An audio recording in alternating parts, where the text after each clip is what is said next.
What is the missing link? To paleontologists, this term describes transitional morphologies where anatomical features contain both older and more recent physiology. A missing link would therefore possess properties of both the ancestor's original traits and those of the evolved descendants, showing a clear connection between the two. In regards to the human lineage, the closest discovery of a missing link to date would belong to Lucy, a collection of Australopithecus fossils found in Ethiopia and dated to approximately 3.2 million years ago. But despite this being arguably the most important archaeological find in tracing back human ancestry, the mystery behind the elusive missing link between humans and apes would remain one unsolved. That is, until now. The genus Samus roberticus, or informally known as Sam Roberts, can be traced to the grasslands of North America, with a habitat located to the northeast coast of what is now West Chester. Using advanced dating technologies, it is believed Sam is just 35 years old, although this repugnant creature's abnormal form renders the consequences of aging somewhat moot. With an enlarged skull, furrowed brow and pronounced forehead, Sam clearly shares physical traits more commonly attributed to humanity's simian ancestors. The striking width of Sam's dry, narrow lips and the elongation of his Neanderthalic philtrum only further underline this separation. Bizarrely, Sam's dental anatomy fits in neither ancestry class, with a maxillary diastema more closely reflective of the rodentia order of mammals such as rats, voles, and squirrels, especially when looking to Sam's eroded incisors. Meanwhile, his unusual hairline seems to have receded to the very back of his augmented skull, meeting at the centre of what appears to still be his forehead. Two adjoining widow's peaks protrude from a chaotic bundle of knotted springs, unseen in taxonomical history. Sam's nasal structure additionally underscores his candidacy as humanity's missing link, with the same widened nostrils and flattened septum as seen in other great apes. As a bipedal species, Sam shares many biological properties with those of modern-day humans. His predominantly hairless torso appears fairly ordinary from an anthropological perspective, with his sloped shoulders, narrow chest and engorged abdomen all typically seen in humans, albeit amongst the elderly. Even the swelling in Sam's breast tissue could easily be attributed to the same common hormonal imbalance as evidenced by radio veteran Greg Opie Hughes. But when paired with Sam's less hominid characteristics, a clear picture emerges of what this so-called missing link would look like. It could be argued that much of Sam's peculiar appearance was actually a tragic result of child experimentation, with his parents pumping a diminutive Sam Roberts with human growth hormones as a youth. This decision was enforced largely following medical advice confirming Sam was unlikely to ever surpass 5 foot in height, potentially rendering him a midget in accordance to the Little People of America. Young Sam Roberts. Of course. Did you hear me saying Jeffrey Bucks. After this, I started using human growth hormone to get to a normal size? You did? Yeah. And that worked out for you? Yeah, I had to use it for like Turned 3 you black, years. though. Maybe. Wait, are you kidding? No. That 3 explains years. everything. Explains what? The fucking giant bone structures.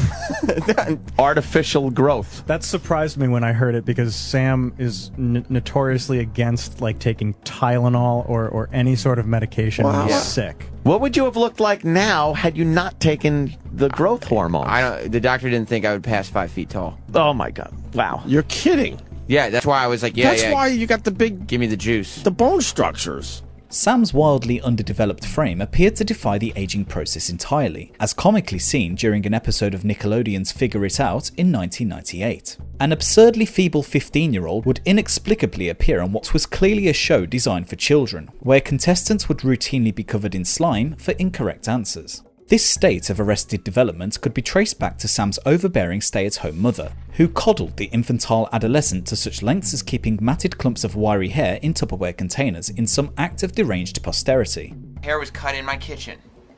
We swept it up with a dustpan and a broom. The dustpan was emptied into a Tupperware. The Tupperware placed into a cabinet, and for 7 years, all of the hair that was on my head sat in a cabinet in my mom's house in a Tupperware. This is it. From 7 years ago, saved by your mommy, Bobby. This is a 7-year-old afro. Right. Boom. Oh my God, that is so creepy. Such unhinged behaviour would further manifest itself in a series of outlandish custom costumes she would painstakingly construct for her beloved son to flaunt on camera. These mostly featured Sam's favourite wrestlers using an assortment of women's tights, snow boots and swimming caps to compose the ridiculous outfit.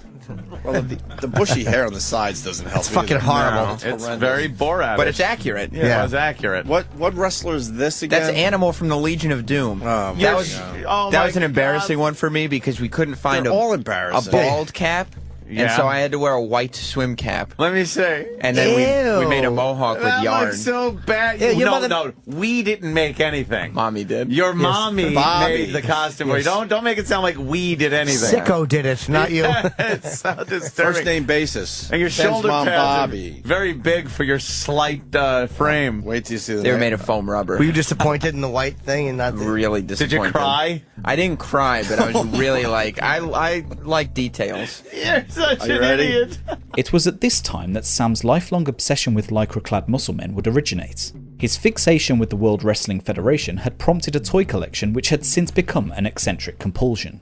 This demonstrates yet another example of the 35-year-old's troubling psychological regression. I have to buy 2 more from Toys R Us by the end of the month because they're doing a deal where if you buy 4 and you send the UPCs in, you get a free Vince McMahon. Oh, wow. Mattel has not made a Vince McMahon, and so far I've bought 6, so I need 2 more so I can get 2. That's the old LJN Vince McMahon. from the 80s. Maniacal Chris Benoit! Maniacal Chris Benoit! Maniacal Chris Benoit! And his dead family! Buy it now, people! This isn't gonna last just like his family! 3-pack? It's a 3-pack! Still in the box, the wooden ones that they were buried in. It could be expected that once reaching his latter teens, Sam might finally begin to exhibit the first sparks of genuine maturity. Whilst most teenagers spent this time exploring their first experiences of independent rebellion and sexual activity, Sam found himself spending his sophomore years poorly recording whimsical rap music in his bedroom as part of an incompetent 2-piece Junior Mint. What was the name? Well, this was when Eminem was hot, Oh, you know? So what better name for a rap group than Not S&M. Junior Mint? You know, because Eminem... What's that supposed to be? Some kind of sick joke? Junior Mint. Junior Mint. M&M's. All right, let's take a listen to this. Junior Mint. Most embarrassing tape day with Sam.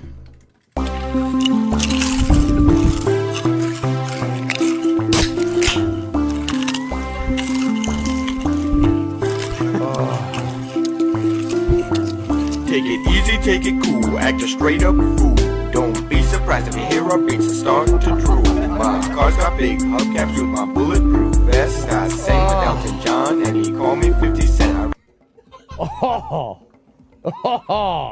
You didn't let it fly.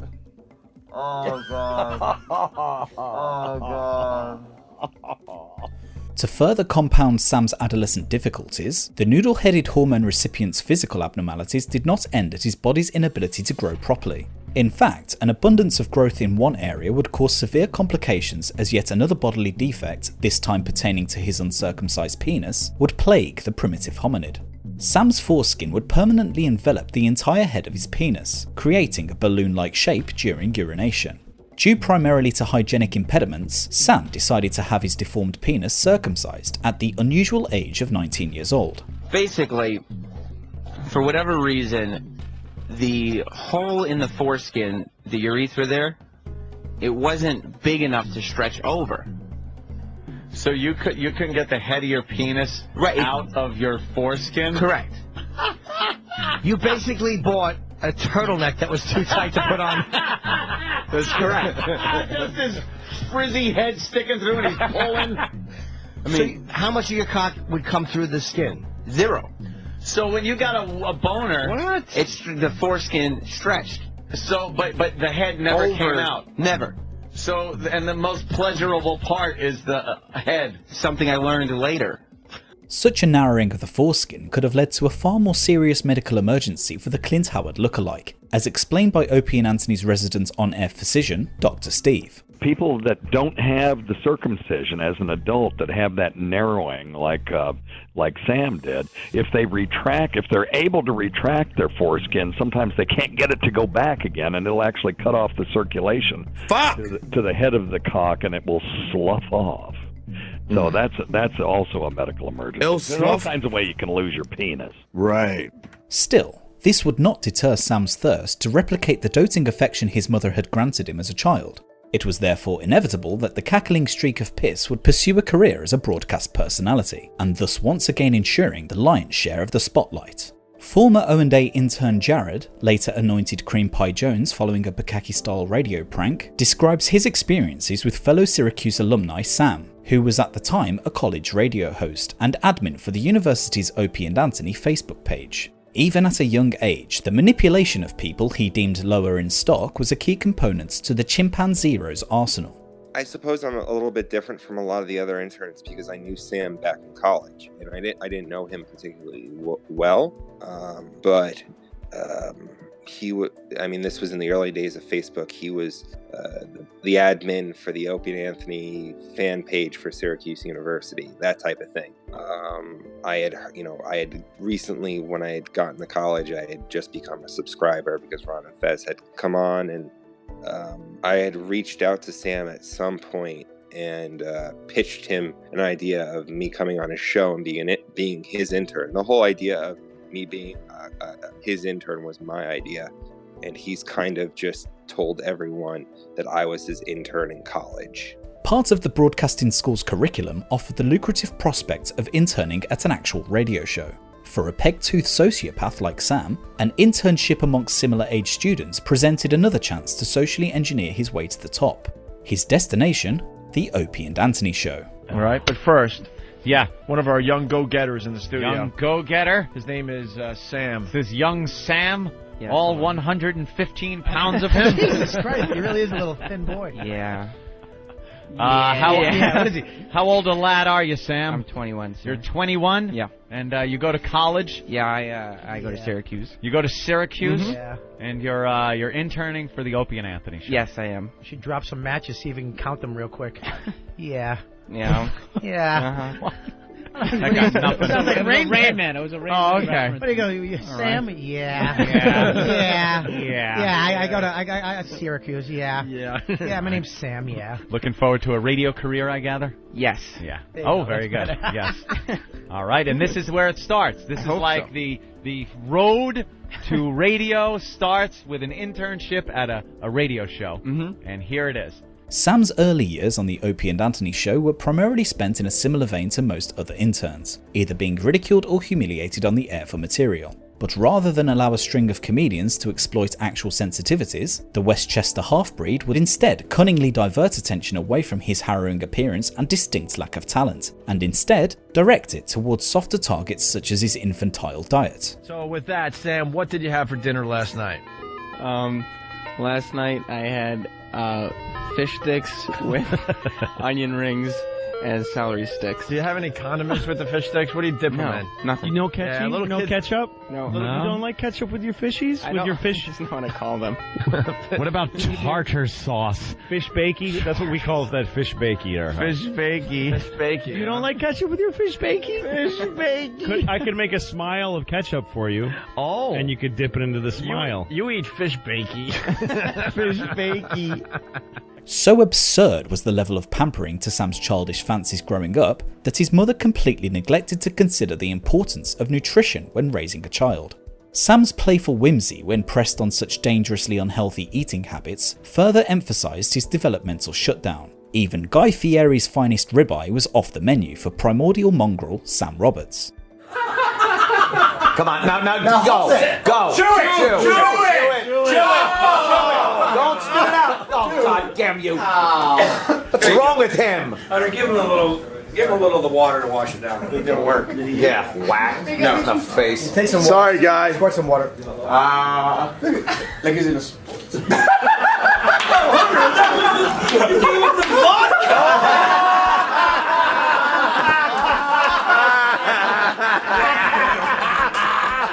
Such was the magnitude of Sam's undeveloped palate that even childhood hero Mick Foley's meaty offerings were once again rebuffed by the chinless Flintstonian. Here we go. Open that. Yes. Chewing taking place. Chew it. It's good. No. Get that garbage can away. Get it away. Don't give me the crutch. Chew it. It's all your head, dude. Don't spit it out. Chew it. He's starting to hack a little bit. He's all right. Mom, he's turning red. Is that okay? Chew it good because you could choke on steak. Just chew. There's pieces flying out of his mouth as he coughs. His nose. Keep chewing. Keep chewing. It's all in his head. Sam, how was it? Describe it. Bad. It was like chewing stuff that I didn't want to chew and then swallowing it whole. But what was wrong with it? It made me almost throw up. Well, I know, but was it the taste? Did it taste good? Did it taste good? It was like, I don't know. I couldn't even recognize the taste. But like, I would start chewing, and then the minute I thought I was okay, and then the juices came out of the meat, and I hit the back of my throat and started gagging again. In yet another example of real-world ineptitude, Sam would suffer 4 hours of vehicular peril following a debilitating flat tire. What happened? I got a flat tire. You got a flat tire. Someone stepped on your shoe. And the back of the shoe. It was that kind of flat, and he couldn't tie it. No, You got a flat tire. Yes. And you're 4 hours late. Yes. All right. Any explanation, yes, although futile, would be a good first step. His inability to solve simple adult problems resulted in a succession of panicked phone calls, first to his insurance company before dialing 911 to request police support.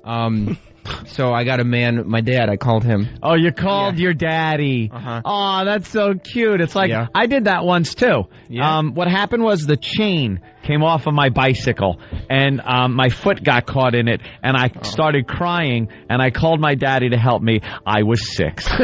So you called daddy. Yeah. And what happened? Did you hear him like put the hand over the receiver and go, little faggots on the phone? The fruits on the phone.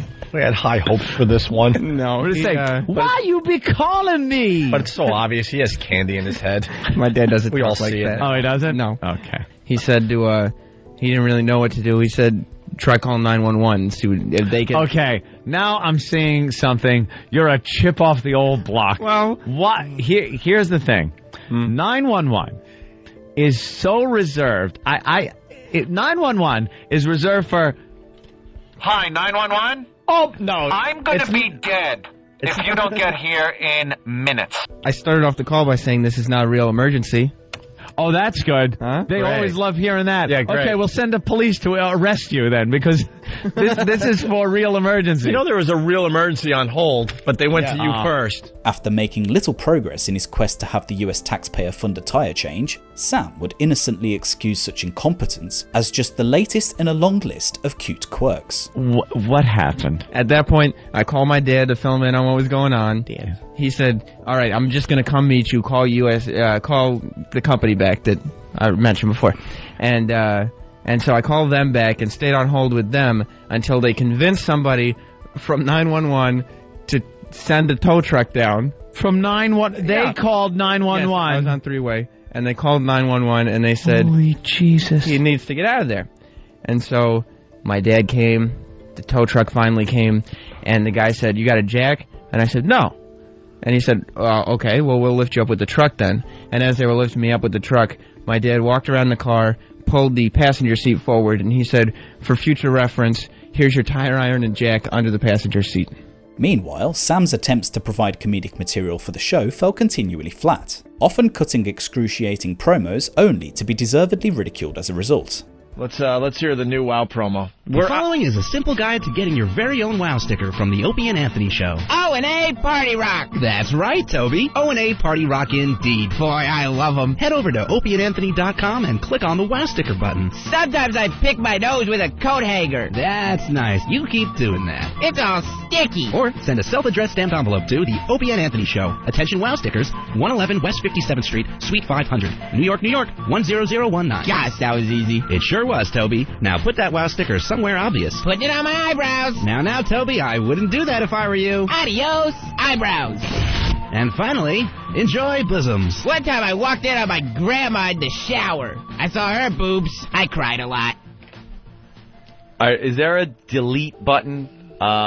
Because I know if I have a file on my home computer, I can drag it into the trash and then hit delete. Is there something like that on Delete that can be used for that? Yeah, then reformat the hard drive when you're done. Yeah, please. And then throw it away. Take a big magnet that they used to pick up cars and put them into one of those crushers and put it over that hard drive. Oh! Who produced that? Who produced it? Who voiced it? Steve? Everyone is fired. Danny? Having received unpardonable encouragement from fellow staff as to his comedy chops, Sam would later debut his exciting new character to the show to a disastrously awkward reception.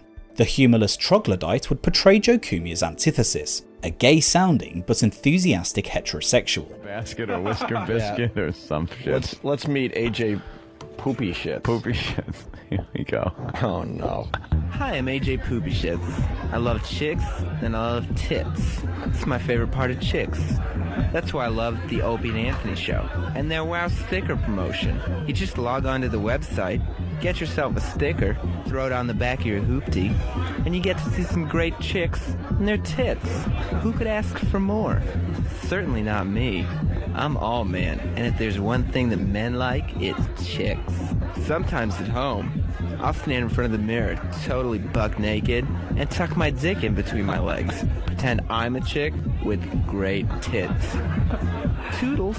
All right. It's the first observation of many.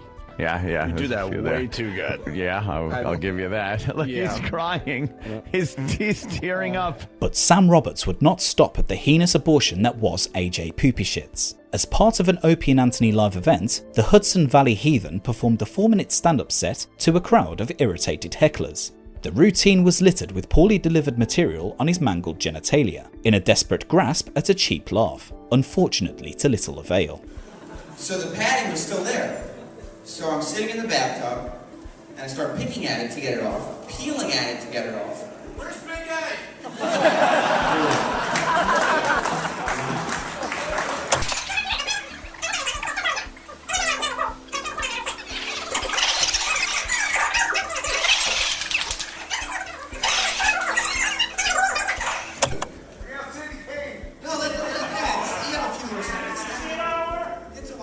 Luckily, it's Bobo. Did your mom take care of it, Sam? Despite an evident lack of comedic ability, Sam was generally well liked by the Opie and Anthony fanbase, especially following his return to the show, having spent time interning with broadcasting trailblazer Scorch. Here's Scorch. Oh my God! Wow! Wow! Welcome to what is going to turn out to be the brand new year. First show of the brand new year, of the brand new season of Scorch's BFG TV. Nice crowd, give it up for the crowd. The accomplished entertainer had spread his wings across multiple artistic forms, having mastered the worlds of radio, television and film. His PFG TV network was both original and highly engaging, and the respect towards this man as a showbiz pioneer was largely unparalleled. Why the hell would I want to buy one of your toys? No fun to play with. Do I look like a little girl to you? Do I look like I play with dollies? Do I look like I play with little fairy toys? No, I don't want one of your toys. Astonishingly, the bearded auteur had to suffer the indignity of both criticism and ridicule from a talentless Cro-Magnon, despite graciously affording him the tremendous privilege of his limitless experience and talent. Do you want them to respect you? Are you afraid they won't? I'm a councilman. They have to respect me. It's earned, Reaper.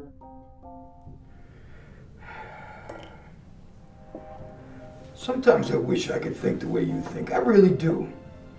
It must be nice not worrying about the goons that are always after your head. A duplicitous Sam would instead exploit his relationship with the radio veteran in order to buy himself more on-air time with Opie and Anthony. Sam worked with Scorch as well. Yes! Which is very bizarre. Yes. He worked with someone from our past. Scorch taught me everything I know about radio. He tells everybody that, right? Yeah. Doesn't he tell people that we ripped off half his bits and stuff? He says he thought him up and just gave him to us. I thought it would what are some of the bits we took from Scorch, according to Scorch? He's not upset about it. Yeah. Like, you guys share back and forth a little bit. A little back and forth going on with us and Scorch. Like, brainstorming. For instance, he gave you guys doucher dressing that you guys love. Right. He gave that to you guys. That's we true. did it once as a mockery. That was Scorch's, of though. Scorch. It was an homage. No, it was a mockery. Okay, it was. He also, I mean, one of your guys' favorite things was always Feels for Meals, which was a Scorch creation. No, it wasn't. I remember the day we came up with that. This was the first major display of Sam's Machiavellian treachery, proving the rabid opportunist would unveil even the most humiliating gossip, providing it meant more face time with on-air talent. He's fucking delusional. He just did a whole bit about how now he looks good and everything. Yeah. But he developed a reputation around the radio station for coming in every day with his clothes completely covered in dog hair and smelling of canine urine. He would further undermine the integrity of the Gravelly virtuoso, callously exposing Scorch's fantastical imaginations. He said wrestling was another thing that was on his bucket list. And after attending former wrestler Killer Kowalski's bucket of shit list, and after attending former wrestler Killer Kowalski's training camp many moons ago, Scorch found that he could take a fall better than many in the business. He even did a brief stint acting as Captain Lou Albano's up-and-coming son. Scorch is lying. He never was involved, because I remember Scorch wanting to get into the whole wrestling thing back when we were at AAF. And he was always talking about how, I got a call from WWF. And he's never spoken to anyone in WWE or WWF, and he's never How dare ever. you say that Scorch is lying? He's never been a part of that organization. Scorch is a compulsive liar. He's probably never even gotten like a. Did he go to Killer floor seats. Kowalski's school? He could have, because anybody can go. Even as recent as 2017, Sam would seize any opportunity to milk Scorch material for on-air mockery, often roping in guests to further embarrass the bush-faced performer. I take. Whoa! And by the way, Just shot a girl in the head. It's also like, how Really good blood coming out the side. They put in post, I think. I think they actually shot the girl. That's what it looked like to me. The problem is, how like Tom Hardy was a badass in Mad Max? Good point. You can tell he was in great shape. Yeah. Like when you tuck your shirt into your desert pants and you can still kind of see the Scorch gut, you know what I mean? like it's a guy who's... I didn't notice that. Let me see that. Okay, you want to rewind a little bit? I did not notice that. Yeah. See if you noticed that... And I don't ask for nothing. I just take. Okay, look. So what's that? I you see? He's got the torso of a man who's hit middle age and maybe on the other side of it. Eventually, Sam would acknowledge his years of unjust dissidence, albeit through his typical veneer of sniggering disparagement. That said, the sincerity of this sudden introspection is at best unknown, and it's possible this could be the beginning of a process of self-examination. In my professional life, there's been one ultimate and true betrayal that I regret because it's not in my nature. I'm a loyal person, I'm a good person, and I'm a man of my word. There's been one ultimate and true betrayal that if I could take back, I would. What's that? And that is to Scorch. Yes. My mentor. You would. The person who, as Sexy Disco Inferno on Twitter pointed out, Sam owes everything he knows and has to Scorch. This is true. And I would, as we're talking about, radio and what we've done in the past, I would like to take this moment to apologize for my misgivings, for my comments in the past, for the things that I did to betray Scorch. I think it's about time that I owned up to it and apologized for that as I look back at my professional life, who have you wronged and what would you have done differently? Yeah. Who helped me? What regrets do you have? That would be the number one. I apologize to Scorch. Fair enough. And I hope at some point, I don't blame him if he never forgives me, but I do hope at some point he does. He finds it in his heart to forgive me because he's the master. The O&A show soon became synonymous with a certain brand of cutthroat humour, often targeted at Morning Zoo-style radio shows. Such was the popularity of these segments that they would dedicate an entire month each year to ruthlessly deriding unsuspecting victims for the crime of appealing to a softer market. Introducing Jocktober. It's Jocktober. A celebration of all things shitty in radio. It's not very nice. Fantastic failures of pontificating proportions. That's so bad. Wow. An interactive exploration of what makes radio rancid. Jocktober. Finding somebody to dig through hours of mildly unoffending radio for the sole purpose of nationally syndicated humiliation was a tough sell. Luckily, the inevitable on-air exposure from such an undertaking was enough to elicit the services of an aging doll enthusiast. Former producer Danny Ross further explains Sam's cunning role in Jocktober's inception. Jocktober was an idea that, Opie kind of birthed, and I didn't like it. I just didn't understand why we were committing so much time to just listening to other people's radio shows. But, when push came to shove and it became a thing that they wanted to do every day, it's like, okay, so who's going to go and, listen to all this terrible shit? And it's like, who wants to do that? I don't want to go, dude, I got up at 3:30 in the morning. I don't want to go home and then listen to shitty radio just to make a bad bit of it tomorrow, I look back at some of those attacks, and that's really what they were, and it was just so vile and brutal and unnecessary. One-time O&A intern Pat Duffy further emphasises the undue praise bestowed on Sam for what was essentially a group effort, accusing the urban albino of egotistically thrusting himself front and centre for personal gain. Jocktober was also a group effort, and Jocktober was a group effort. I think that all those guys kind of thought of it, and then Sam became the face of it, and then he saw the opportunity to take the credit. That's just how that was with him. It wasn't even his concept or idea, but he'll take all the credit for it. Nevertheless, the O&A pests were sold, and for WPLJ Scott and Todd show, this presented a serious problem. So we feature Scott and Todd today. Yes, they advertise themselves as New York's longest running morning show. So what does It that just mean? feels that way when you listen to it. The unlikely duo of elderly buffoon Scott Shannon and gay faggot Todd Pettingill were ripe for the picking, with the ill-timed outburst from a mentally detached geriatric a source of continuous amusement for the show. He's married to actress Rebecca Gayheart. Now, what happened was, during a storm, Corrigan's eucalyptus tree crashed through McSteamy's Beverly Hills home. Rebecca was home at the time, pregnant. 9 months pregnant. She had to flee the house. She was almost killed. I got a tree on my house. Holy shit. Holy shit, nothing. But he has confidence. Yeah, I got a tree on my house. I got a tree on my house. See, that's really what she had. Yeah, yeah. Not be your favorite. Yeah, when radio you're going for personality. comedy, you can't just state the obvious. State the obvious. Yeah. There's water droplets falling. But it was Scott's desire to see the Tom Hanks blockbuster Captain Phillips that cemented Jocktober as one of O&A's most beloved segments. Scott talks about what movie he wants to see this weekend. Yeah, that's a good one. What do you mean it's good? That sounds like just a normal thing to say on the radio. Yep. I gotta tell you what, I'm going this weekend. Gravity? Nope. Runner? Nope. What? What? I want to see the boat movie. No, it's next week. That's not this week. No. Oh, confused Grandpa. The boat movie. What's the boat movie? Is that the Tom Hanks one, I guess? Got no comedy on the side. I was comedy. I want to see the boat movie. Boat movie. Sounds like a fucking retarded child saying, I want to see the boat movie. Does the boat movie? See the boat movie. Where's the boat movie? With the skinnies. Yeah.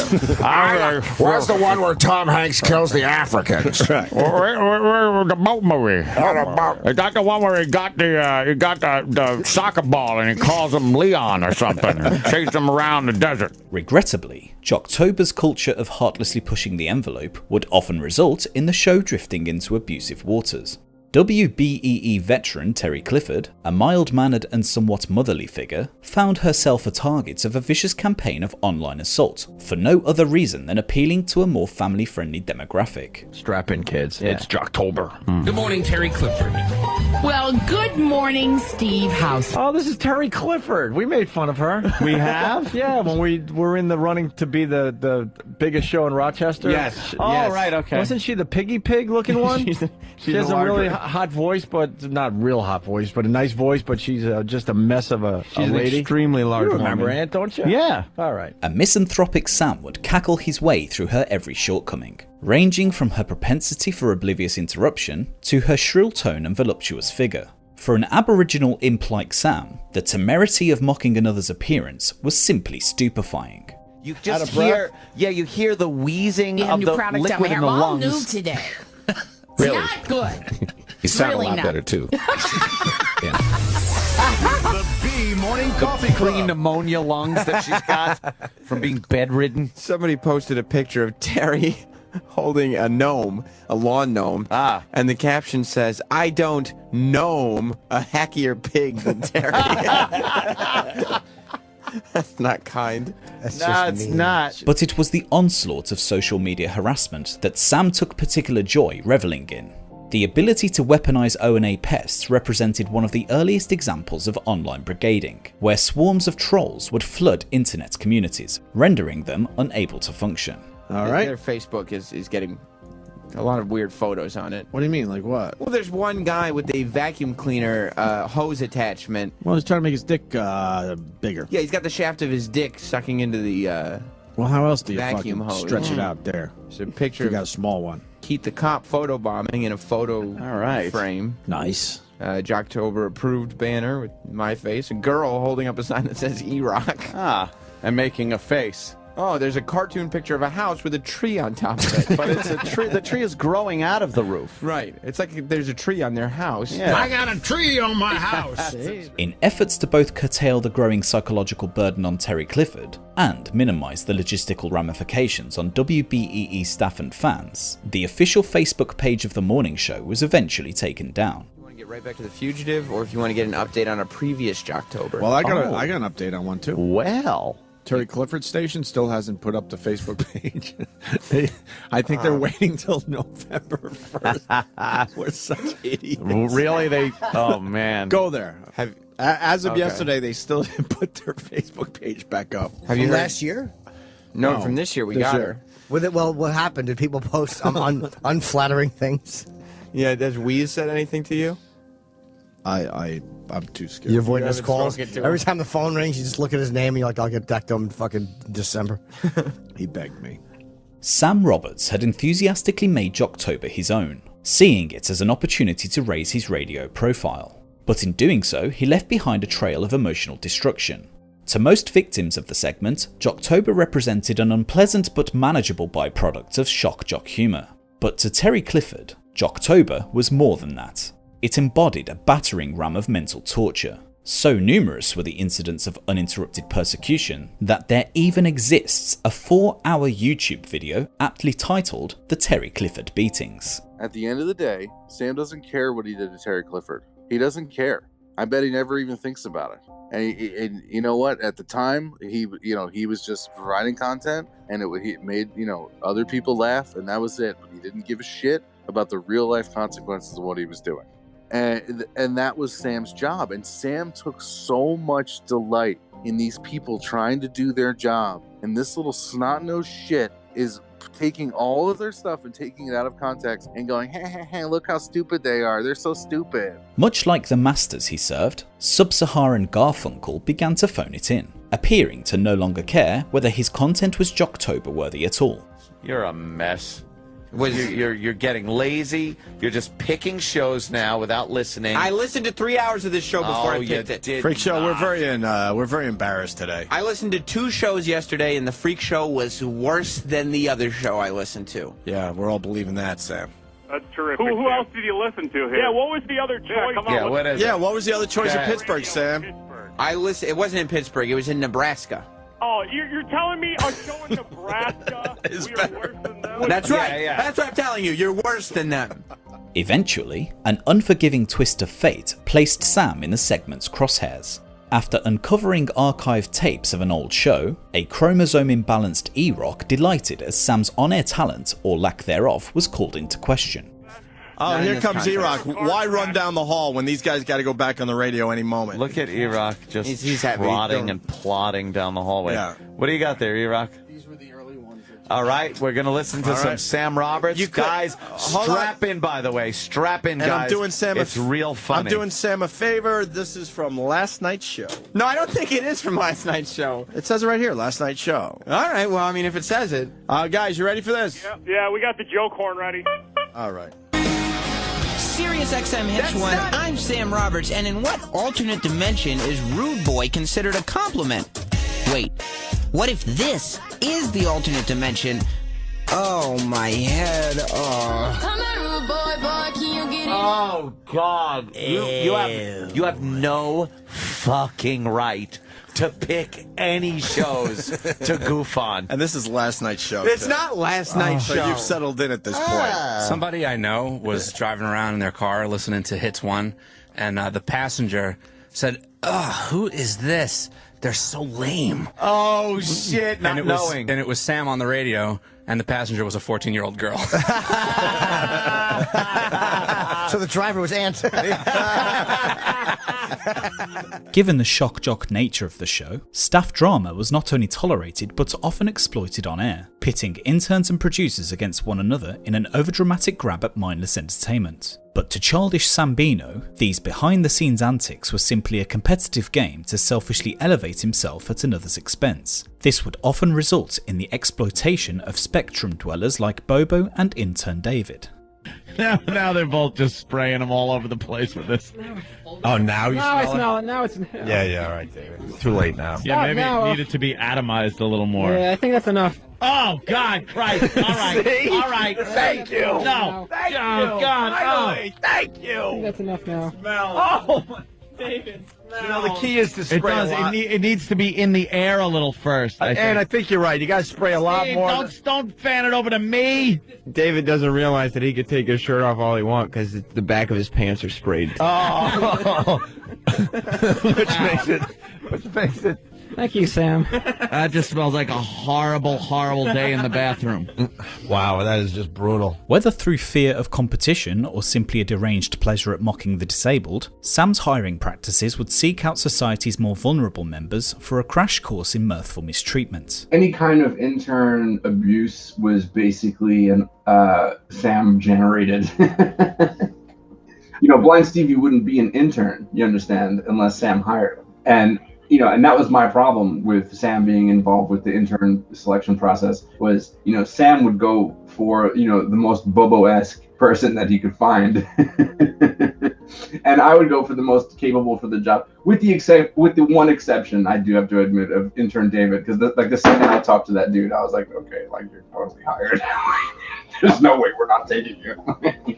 Even the blind were fair game for the Paleolithic sneakerhead, as a hapless intern Stevie soon found out. Stevie. What's wrong, Stevie? Why are you mad? I'm gonna kill Sam. All right, he's gonna kill Sam. Why? What's up? Because I asked him to do an intern task. No. Here's what he does. He pimps me out. to the morning mashup crew. Now, I've just met these people today. Okay? Yeah. I've never met them before. Hello.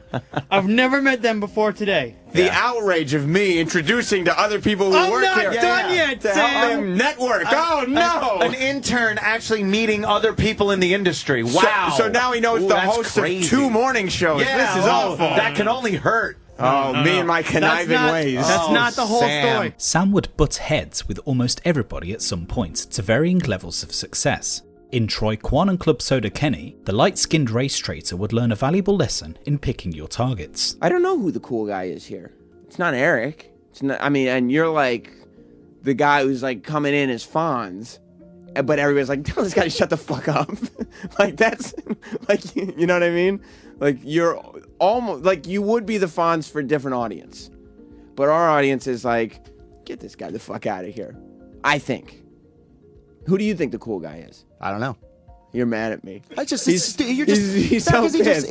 you just do stupid shit like that. What stupid shit? You do stupid shit like How that. come I can make fun of Eric and it's funny, but like, yeah, but there's people that you don't even fucking come close to who's touch that? it. Who won't you I know that. touch? You know that. Who won't you I know touch? That. You know that. Tell me to. You know. All right. There's people that you want to say some dumb shit to, and you don't have the fucking balls to come out and say some dumb shit like that. Who do you want me to describe? Who do you want me to describe? I'm not going down that road, but you know that. Kenny has marched into the studio very pissed off. Yeah, this is bullshit, Sam. You're the fucking boss. You can't. This falls on you, not him. You have nothing going on either? Don't worry. You worry about you. You worry about you last week. Where did I fuck up last week? There was no podcast. So I should worry about me, and you should worry about me too? No, I'm telling you, it's fucking bullshit. Well, if I'm not going to worry about you, you don't need to worry about me. Well, somebody has to worry about you because you didn't do your job last week. Wow. Very rarely do you see Kenny go in old cop mode. Here he's coming back. Yeah, because I don't like him fucking trying to blame Eric. I don't like that shit. So he should be a fucking man, and like, if you make a mistake, own up to it. For Pat Duffy and intern Jared, things would play out slightly different. In an exclusive interview, Pat would expand on his first impressions of Sam Roberts. My first impression of it, I'd say it was misleading because you got two different sides to him. You got this side where, okay, I'm on the outside. This is a nice guy. I can see where people think he's funny. I can see where people would like him. Now I'm on the inside. This guy is not what he seems to be. He's not a nice person. He is always looking for an angle. He's always looking for a way to make you the butt of the joke. And he's not genuine to you at all. And he especially struck me as that. For intern Jared, the same traumatic encounters would likewise plague his tenure on the show, as he describes the special treatment received from the hands of a live-action sideshow Bob. A lot of the other producers would help, like let me do stuff. Like Travis showed me at a phone screen. Danny would have me edit audio. He was working on something for, I think he was looking for like a sizzle reel for Black Phillip. Eric or Pat or someone else would show me how to use Audition. Like, you know, I picked up skills that I was able to use later on. But as far as with Sam goes, I mean, I was this fuckboy. I was there. I was a toy to him. And anytime he wanted to fuck with me, he would. Sam's rocky relationship with Pat would stem from his competitive need to undermine and thus topple what he saw as a threat. Pat's work ethic saw him intern for pocket change for nearly 4 years, and to Sam this presented a problem. Unwilling to allow meritocracy to run its course, a conniving Sam would take any opportunity to deceive Pat for professional gain. Eastside Dave got married at the Hard Rock, and there was a blanket invitation for everybody that worked there. And I had every full intention of going. It was like towards the end of the show, and Sam asked me, "Are you going?" And I said, "Yeah, I'm going to go. I'm going to go after the show and I'm done with my work." He goes, "Did you bring a change of clothes?" I said, "No, I'm just going to go like this." He goes, "You're going to go in what you're wearing? Don't you have any class or respect for yourself? It's a wedding. You have to wear a suit. What are you doing?" So I opted out of going, and I ended up missing it. And I ended up listening to it. And then I remember looking at pictures later on from like Whack Bag, and everybody there is in t-shirts and jeans. You know, this guy just straight lied to me. He didn't want me there. Soon enough, a clear pattern of behaviour would emerge as Sam found increasingly underhanded ways to maintain his hierarchical position. There was a couple times where either Opie or Anthony would offer to take the staff out to get burgers after the show and as like a year-end type of thank you thing. Now, me being an intern, I survived working 4 days a week in New York City on $80 a week. Now, me hearing the offer of going out to lunch, I made the mistake of asking Sam, "Is this on us or is he treating us?" And Sam literally told me that I had to pay my own way, and he was just straight lying to me. And I just said, "Oh, all right, well, I'll just catch you guys next time. You know, thank you for the offer, but I can't afford it." Inevitably, Pat's patience would soon run thin, and an epic on-air blowout soon followed. Having witnessed tensions between the two grow, an enthralled Opie further instigated, encouraging his mutated progeny to throw objects at Pat's head to see what would happen. We're doing some therapy with Pat. Go ahead, throw another one, Sam. Control it. Control it. Control it. That's just humiliating the guy. Control it. Control it. So far, so good. Oh, shit. Holy shit. What did he throw at him? Remote control. Oh. The whole show with Colin? Did he hit you? Yeah. Where? Did it hurt? Did it hurt you? Yeah, it's a remote. As expected, Pat exploded in a rampage of savage fury. Years of calculated oppression had culminated in a single moment of long overdue violence, and if not for the presence of resident martial artist Master Po, the cave-dwelling twink would have found himself at the wrong end of a humiliating and well-deserved beatdown.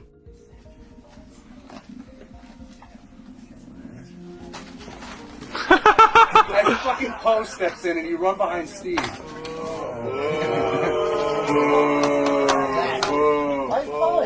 Prime time sucks. He's the executive producer. Oh, wow. Oh, shit. Yeah, that's something you want here. Duffy just lunged after Sam and had to be subdued by Master Po. He looked like he wanted to kill. Did you see the face? He was just rage. In the aftermath, Sam's crippling fear of physical confrontation had left the stone-aged man-child a quivering mess. Such was his concern for safety that he requested somebody be placed between himself and Pat, knowing the pampered coward stood no chance against the Duff. But he can take a lot. I mean, I gotta stick up for Duffy. He fucking puts up with a lot of shit. I want someone in between us, though. He's got to be on the other side of the room. No, he won't charge you if you just don't throw Look shit at at him. Sam now. The pussy side of Sam is coming through. I want him over there. I know. Sam, you all right? A little nervous, huh? No, I'm good. Pat's a fucking. This guy rip your head off. Facing the tiger. Given Sam's affinity for watching steroidal bodybuilders play fight, his frail recoiling must have signified a mortifying blow to his confidence. If so, he soon recovered, waiting for tensions to dissipate before returning back to his catalogue of snide remarks. But like when it comes to Sam, it gets real. He does it like he's doing it real, to like actually insult you, and I can't fucking take it sometimes. He's just good at it, I think.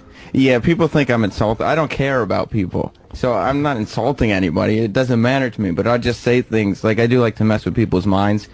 And so, like, I will say things that I know that Pat Duffy will take to heart because he's very sensitive. What is something he would take to heart? Don't say it to him necessarily, but what is something he would take to heart? No, I'm serious. Like, not necessarily like the insult, but is it about you call him dumb or you call him ugly? He doesn't got picked on before. Yeah, he really doesn't like it when people call him dumb or stupid. Like, even if you say that was a stupid thing to do, or like, you know, Pat, the word stupid, I think it's some kind of trigger for him. However, Pat was far from an abnormality, with Sam's history of workplace bullying just another accepted practice at the Opie and Anthony show.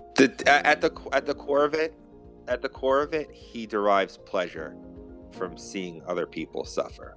But honestly, I think that it's worse than being a sociopath. I mean, you use your position, and you use whatever power you wield to fuck with people.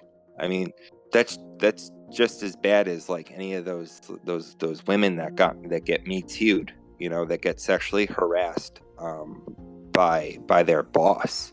It's the same shit. You're using your power and your influence to basically bully people. Danny Ross further supports claims of Sam's continued mistreatment of his underlings, reinforcing a total abuse of authority wielded by the contemptible tyrant. Sam was a sociology major in college, and all he did was use his knowledge to manipulate, you know, everybody. So like, you know, if you come on and you're an intern and like you might have some game, you know, like Pat Duff, but you know, if you're a Sam, you know, kind of guy, and like he's got that established relationship with the hosts, he's got this established relationship as an authority figure. Like, it's really hard to go against that because you're an intern, like you've been there for 2-3 months or whatever. Like, you know, you don't want to shit talk, you don't want to fucking get on the wrong. Like, you want to get a job, dude. Like your goal is to be in Sam's spot. So it's like you don't want to fucking shit on him. Like, what are you gonna do? So, you know, when you know that and you can use it as a weapon, like of course you're gonna do that. Sam's blitzkrieg of emotional torment has since festered in both Pat's and Jared's psyche, stimulating a boiling hatred of the 35-year-old that has plagued the two for over 10 years. There were definitely points where I've been bitter about it. I won't lie, and definitely scornful. But you know, I've let some of the stuff go, and you know, I'm like I said, I'm incredibly fortunate. And you know, as time has gone on, my animosity towards him has gone from like being completely indifferent to just full-blown hatred of him. I hate him. I honestly fucking hate him. On July 11th, 2012, executive producer Steve Carlisi tragically committed suicide. Although a myriad of personal issues were no doubt the prime mover in Steve's unfortunate decision, being continually tormented and undermined by his subordinates surely contributed. Jeremy Piven favorite part coming up. starts talking about how sick he was. Yeah. And Steve goes over to the TV and he goes, "This guy says he's sick. I don't believe a word of it." Uh-oh. Which given... And why is that funny, Sam? Because given the fact that... He's talking a pot kettle conversation here. Clear, non-nasally voice Steve was out with a cold for one day this week. Where is Steve? Non-nasally voice. I love the non-nasally voice. Oh, and no. And maybe that person walked out of the office right as a garbage can was being kicked right at him. Yeah. Steve, a lot I of don't like staff this. very suspicious that you did not have a cold. I don't like when you it, called Steve, it at sick all. a couple days ago. I don't like. You have to defend yourself. I love how Sam fabricates sentence fragments just to get him, just to instigate. Ooh. What did I fabricate? That was I never Fabricated? said that. Said what? I didn't say Piven didn't sound sick. In a haunting foreshadowing of the event, Steve explains what he would do should the largely Sam-induced stress at work continue to build. This is the face of someone who doesn't give a shit what they think. Ooh, that's Right. Wow. It's not productive. The face of someone who doesn't give a shit. That helps That's the show. Yes, it does actually. Because if I allow everything that you guys say to stress me out, which I used to, but I can't, I would probably blow my head off clean across the fucking room, but I can't do that. So what happened? What's the big What's the big change where you don't care anymore? Therapy. Therapy. Are you in therapy? Yeah. It does help, right? Yeah, it does. As a witness to the inter-office dynamics of the O&A show, intern Jared was well placed to speculate on Sam's contribution towards Steve Carlisi's decaying mental state. I think that anything that Sam did to fuck with Steve probably contributed to whatever was going on. I mean, any opportunity to fuck with Steve, he totally did. I don't think it was the main cause, obviously, but I don't think it helped at all. I think that Sam saw Steve, like a lot of other people, is just, an obstacle in his way to getting what he wants. Steve, I don't think could fire him, because I think that he had endeared himself to O&A, where I felt like he had some kind of immunity, because Steve should have fired him at any time Sam had fucked with him. I mean, it's not supposed to be that someone who's on the bottom of the totem pole has more pull than someone higher up. Having also seen the relationship between the two firsthand, Pat Duffy further elaborates on Sam's disgusting treatment of his superior. Like, I hate to say it even like this, but I think that one of the myriad of reasons why Steve C took his own life, I think I don't want to say it was Sam's fault, but I would say that amongst the millions of other things that a man who's going to kill himself has on their mind, I don't think Sam was helpful to the process. And like the way that Sam would act to Steve behind the scenes, and when things were off and when the show was over and in between breaks, it was disgusting. And here's a guy who's the executive producer who in all intents and purposes is the boss. He's in charge. And you got a guy like Sam who just would literally almost refuse to treat him with any type of respect. And, anytime Steve would talk, it was, oh, okay, good, we'll get to that. And Steve would leave the room and Sam would be like, we're not doing that. That's stupid. Like I said, I don't want to say that, Steve did it because of Sam, but it just didn't help. As expressed by both Pat and Jared, nobody is suggesting Sam had any direct involvement in Steve Carlisi's suicide. There are numerous reasons why anybody would take such an extreme decision, and his more private difficulties were undoubtedly the proximate cause. But for Steve, the show was an all-encompassing part of his life, and Sam's unyielding onslaught of psychological aggravation was not how you executive produce. To the layman, Sam's sycophantic bond with Greg Opie Hughes had a certain teacher-pupil flavour, but only when you closer inspect the moving parts of such a relationship do you truly see Sam's subtle manipulation. I mean, look, there's no secret that there was definitely sides and teams, and there were people that were more on one side than the other, and I think he saw that opportunity as, well, of course I should go and be the boss's friend, because if I'm friends with the boss, he can do something for me. Sam ensured his allegedly tireless work was noticed by Opie above all others. knowing any upward progression would hinge on the Destroyer's willingness to take to the field and so-called bat for him. It's a crime. Yeah. Oh yeah. You can beat him up all you want, but it's a crime. The lack of money Sam makes for everything he does for his fucking place. It's crazy. It's a fucking crime. He's a good soldier, and that's all they care about. They can get away with it. What do they care? You just like the airtime. The similarities between Sam and Opie are quite striking. Not only do the two share cup sizes, but they also had to find a place in on-air broadcasting amongst far funnier and more interesting colleagues. It was around this time that Sam's allegiance to Opie was rewarded, with a proverbial horde of his own abysmal radio shows, despite nobody ever asking for it. Special delivery. Is this Anthony? Yeah, it might be. Oh my god, you have become a fan of every show I do. You just listen all the time. You know what? I hate it so much that I can't stop listening. Yes. Like if you were a TV show, I'd watch it every night. I'd go on the air and be like, "Have you seen this show? I hate it." And that is now what your show has become. The coil-headed runt would first be paired with Than, a towering dullard of little consequence, before playing the whole in Eastside Dave's special delivery. A few forgettable solo shows have since came and went to a predominantly unenthused audience, with the only semblance of respite being his ongoing feud with Hollywood actor and all-round good guy, Kevin Pollak. He's talking to him, to Jim, and he goes, oh, you know, talking about the guys on the show. I love this guy, I love that guy, I love this guy. The only person I don't like is Sam. Was he joking? No. But what was his reasoning? And I went, really? And he goes, yep. His voice is like nails on a chalkboard to me. Were you an intern then? No. Okay. Anytime I hear him, Thought maybe he was just fucking with you. I want to kill myself, he said. That's what he said? It motivated me to talk more than I've ever spoken before, praying to sweet baby Jesus that would happen. As discussed in the wildly acclaimed Jim Norton documentary The Worm Has Turned, the relationship between Norton and Opie had severely frayed following the dismissal of race-baiting domestic abuser Anthony Cumia.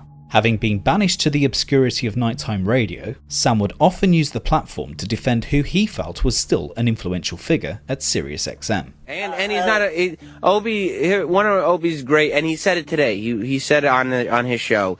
He was never supposed to be the funniest guy in the room. Yeah. And that's actually a great strength, because most radio people are so egotistical that the minute that somebody is funnier than they are, they try to shut them down. And Opie's never done that. He's always made people shine. But Sam was simply playing for time. Knowing Opie and Jim would unavoidably part ways, the sonically Caprine broadcaster planted his flag in both camps. I think that he was in like the right place at the right time. I mean, that's all anything really is. And I don't see it being any different for Sam. I mean, he hung around, he played the game long enough to still be in it, you know. A lot of people couldn't deal with that shit. You know, a lot of people bailed. A lot of people, you know, got fired or whatnot, but he stuck it out. The waiting game had paid off. The Opie and Jim Norton show had run its miserable course, and a profiteering Phil Spector doppelganger immediately seized on Opie's still warm seat. Tits had given Sam a succession of incredible opportunities, knowing full well that the supposed hard work Sam boasted of were where his limited qualities for broadcasting would abruptly end. Over 10 years of mutual respect and devotion was nonchalantly discarded in little over a week, all for a little taste of morning radio. Opie Roberts was born. I think Sam envisioned in his head one day Opie and Anthony retiring and legitimately passing the torch to him. Now, when that became clear that that wasn't going to happen, I feel that he just went, well, then by any means necessary, I'm going to do this. And Anthony gets fired. There he is, one step closer. And the Jim and Sam, the Opie and Jim show breaks up, and then bam, there's Sam. Okay, we can do this. We can do this. And then the moment that it blows up, Sam saw his shot, and he immediately went for it. Like, and in reality, you know, I think it's disgusting because, you know, like, would he jump in Opie's grave that fast? You know, and it's just like, this man literally handed you your career, and you're so eager to just jump all over his still warm body and then have the balls to make fun of him at the same time. As the warring echoes of Opie and Jim reverberated around the studio, a calculating Sam would remain quiet, allowing Jim to act as a willing lightning rod to Opie's wrath. Opie is good at what Opie does. I'm good at what I do. You're good at what you do. I'm tired of praising. Travis is good. I'm tired Anthony's of good. fucking praising Opie. Like the bottom line is, I've said enough things about him that were nice in life, and it's just like enough, fucking enough. I think. Don't make fun of me for that. This is my attempt. You want to unload on me, stupid? Feel free. This is my attempt at a trans. You want to be? No, I know. But you want to be the psycho. Please do it. You want to go? Yup. Meanwhile, Sam's attempts to continue flying under the radar unscathed were ultimately in vain. Eventually, the dastardly transgressions caught up to the wet-brained Philistine, as Opie unleashed his first attack. You think Sam's going to get more surgery so he could get some integrity? Or, boy. What kind of surgery is that where you give someone integrity? I don't know what you're talking about. Man, you get one for his birthday. A little uncomfortable in here, boys? A little bit. I'm a lot fucking uncomfortable. Let's fucking straighten this out and let's do the show, God damn it. Yeah, what's going on with you? You were writing shit on the paper. Maybe transplant some integrity into that boy. What the fuck did I just step in? Wow. Dr. Steve, I have no integrity. About a So, anyway. This prompted a weak-willed and somewhat cuckolded response, with Sam jovially chuckling his way through a submissive acknowledgement of Opie's role in his own success. Yeah, I got a couple of tweets about it, and one of Opie's guys texted me, and I'm not telling you which one. But no, I mean it's fine. Like at this point, I don't care. I think he said that he wished it was an integrity replacement surgery or something like that. Which it's fine. I get it. I don't have any ill will toward Opie. He's done so much for my career that I can't really maintain any kind of venom towards this guy, nor do I really have reason to. I don't really, and if he's mad at me, I get it. I didn't do that much, but I get it. And he can be mad at me for a while. That's fine.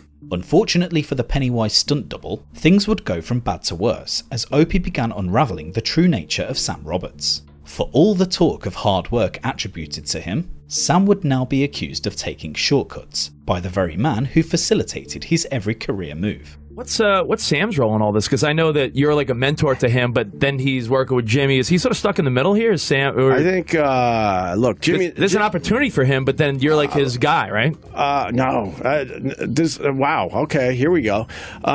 First of all, Jimmy could easily do a radio show by himself. I think Sam went for the shortcut. He had enough pull around here where he could have easily said no. He had his own show going on and his own brand. He said on their show something about how we kind of grew apart. But the reason we grew apart, and it's partly my problem, all of a sudden a couple guys around here started telling me that Sam's talking shit behind your back. I'm like, there's no fucking way the guy that I literally showed him how to do this, literally after his internship, told him, you make sure you stay close to this place, fought for him for raises and jobs and helped him get his show off the ground. I'm like, there's no way this guy is shit talking me. So I was actually mad at the people that told me that. I'm like, it's not. There's no way that he would do that. And then I'm leaving names out of this, and if people want to come forward, they're more than welcome. Then there's someone that came around that not as familiar with the situation and the people here. And they also told me that. They're like, watch your back. Watch out for Sam. I'm like, get the fuck out of here. So my fault in this whole thing is I should have confronted him and talked to him about it. I didn't. Naturally, Sam would refute Opie's claims, although on what basis is unknown. Either way, a once blossoming relationship between heavy-chested master and pot-bellied apprentice was over. Opie, it has been historically documented that he has had a problem with the people that he keeps around him. Opie has a lot of worms around him, and you could say, well, Sam, he kept you around him for a while, and sure, fine. But Opie has a lot of people in his ears that lie to him a lot, and maybe it's just the position he's in. I don't know. It's a very interesting thing. And by the way, like, for the people who I'm sure are listening now that were telling Opie that I was talking shit about him, of course I know that you're listening now. I know who you are, and I've known the whole time, and I've been smiling to you, and I will keep smiling to you. And I want you to know that I know, but you're never going to know for sure that I know it's you, but I do know it's you. But just like have that inside you. Like, if you want, you could ask me if I know it's you, but I know it's you. So just like keep that like in your soul. The Jim and Sam Show can be seen as a wider extension of The Sam Roberts Show, with zany named interns, guest wrestlers, and Mary fucking Jean in plentiful supply. You can call me Nannerpuss, Nanner. Like fingers, like 8 fingers. You had 8 fingers in his ass? And guess what? I love pet. Bro, what have you brought to the table since you've been here, bro? It's terrible. For Jim and Sam, it was out with the old and in with the shit. And even Opie and Anthony Hall of Famer Colin Quinn was deemed an inferior get to Sam's Rolodex of shirtless muscle men. All right, well then look on the YouTube channel.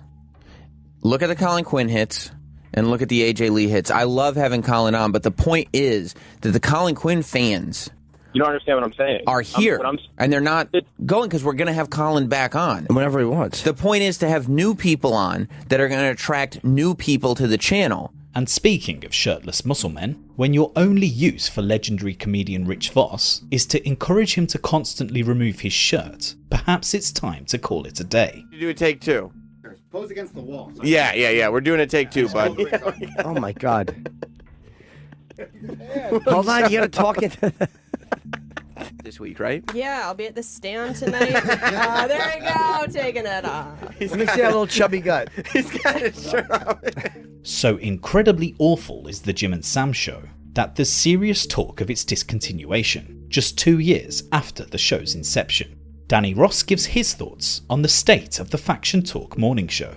I know these guys, they don't know what the issues are. They don't know what their audience is. I don't know what their audience is. Like, if they had an opening for a producer and they were like, hey, come produce our show, I'd be like, I don't even know, like, how do you program that show? Who's listening to Jim and Sam? Who knows, what is Jim Norton's audience now?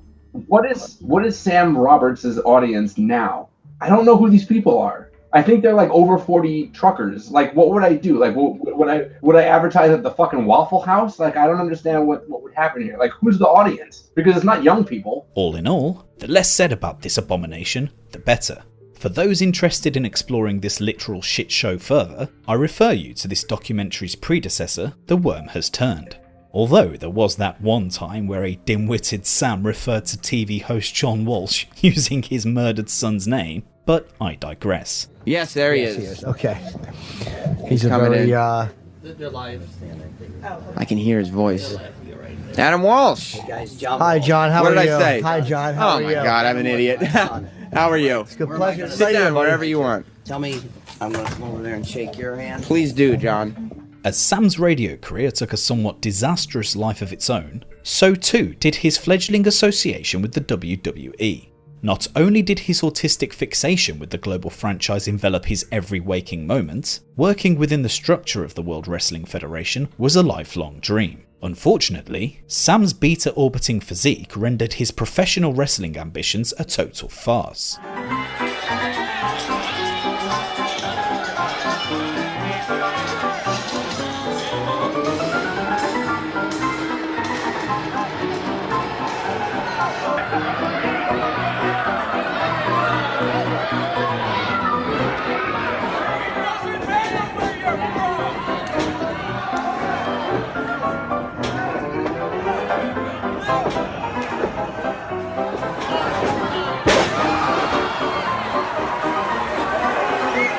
Additionally, his interview skills left much to be desired, as evidenced by the ridiculously named What's the Hap series of low-rent interviews. Having pathetically given himself a WWE-style moniker, primetime Sam Roberts would often leave interviewees with a deep feeling of awkward apprehension and confusion. What's the haps?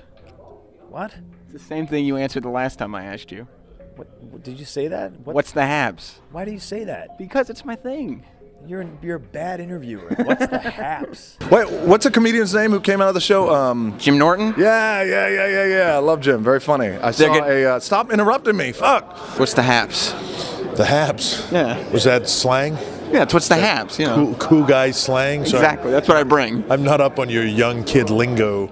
Prior to his morning show with Jim Norton, The Sam Roberts Show would begin to carve a small but dedicated niche, doubling down on an exclusively wrestling-orientated audience. He would later start a separate wrestling-only podcast for those in his listenership who really, really like wrestling. It was at this time that Sam once again renamed himself to the Last Professional Broadcaster, in a desperate bid to rejuvenate his non-existent brand. Sam's open door policy for WWE personalities drew positive attention from the corporation, who subsequently opened their doors to the Bob Ross of wrestling. Kevin Owens has taken advantage of help that it was given to him by Chris Jericho, but that doesn't mean he's relied on it. Kevin Owens has always found a way to win matches. Inexplicably, Sam would be granted the privilege of co-hosting WWE's pre-show for main events. He would immediately ingratiate himself in the universe, never missing a chance to play a larger role in the WWE's multifaceted storylines.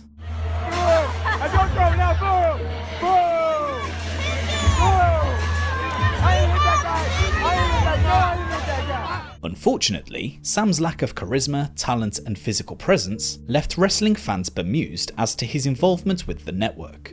Members of a popular wrestling subreddit Squared Circle describe how Sam Roberts is a talentless annoyance, and how he's a smarmy little dork that detracts from pre-shows.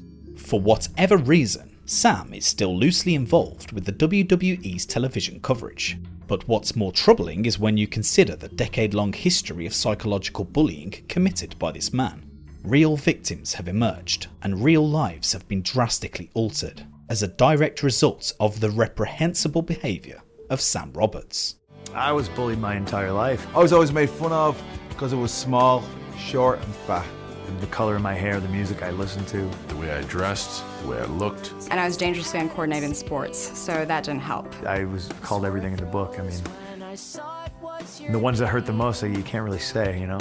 People called me Dumbo. They called me a boy. It was really tough. There are people that can help you, people you can trust. Just believe in yourself, even when it's difficult. Please don't change who you are. Please be proud of who you are. Don't be a bully. Be a star. Show tolerance and respect.